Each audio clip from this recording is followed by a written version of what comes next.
శ్రీకృష్ణ అవతారం. ద్వాపర యుగంలో భూమిపై అధర్మం పెరిగిపోయింది. ముఖ్యంగా మధుర రాజైన కంసుడు క్రూరత్వంతో ప్రజలను బాధించేవాడు.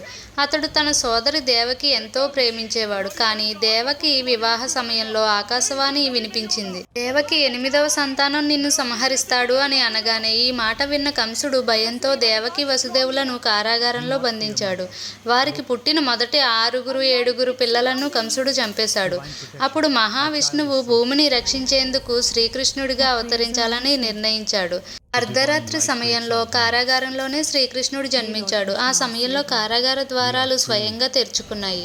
గొలుసులు విరిగిపోయాయి. యమునా నది దారి ఇచ్చింది. వసుదేవుడు చిన్న కృష్ణుడిని గోకులానికి తీసుకువెళ్లి యశోదమ్మ ఇంట్లో ఉంచాడు. ఇక్కడ కృష్ణుడు గోపాలుడిగా పెరిగాడు. చిన్నప్పటి నుంచి ఎన్నో అద్భుతాలు చేశాడు. దేవకి 8వ సంతానం బ్రతికే ఉందని తెలుసుకున్న కంసుడు కృష్ణుడిని చంపడానికి పూతన అనే రాక్షసిని పంపించాడు.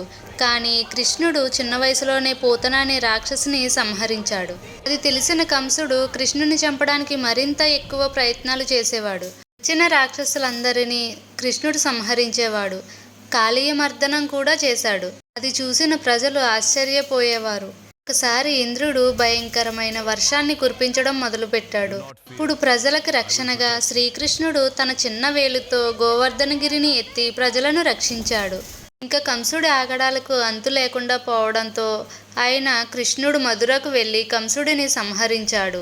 దాని తర్వాత ధర్మాన్ని స్థాపించేందుకు పాండవులకు సహాయం చేశాడు. కురుక్షేత్ర యుద్ధంలో పాండవుల తరపున నిలబడి కురుక్షేత్ర యుద్ధాన్ని వెనక ఉండి నడిపించాడు. కురుక్షేత్ర యుద్ధంలో అర్జునుడు నిరాశలో ఉన్నప్పుడు కృష్ణుడు అతనికి భగవద్గీత ఉపదేశించాడు.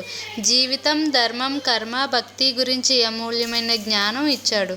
ఆ విధంగా శ్రీ మహావిష్ణువు 8వ అవతారంగా శ్రీకృష్ణ అవతారాన్ని ధరించి ధర్మం కోసం ఎప్పుడూ నిలబడాలి అని లోకానికి తెలియజేశాడు. ధర్మం వైపు నిలబడితే దైవం తోడు ఉంటుందని నిరూపించాడు.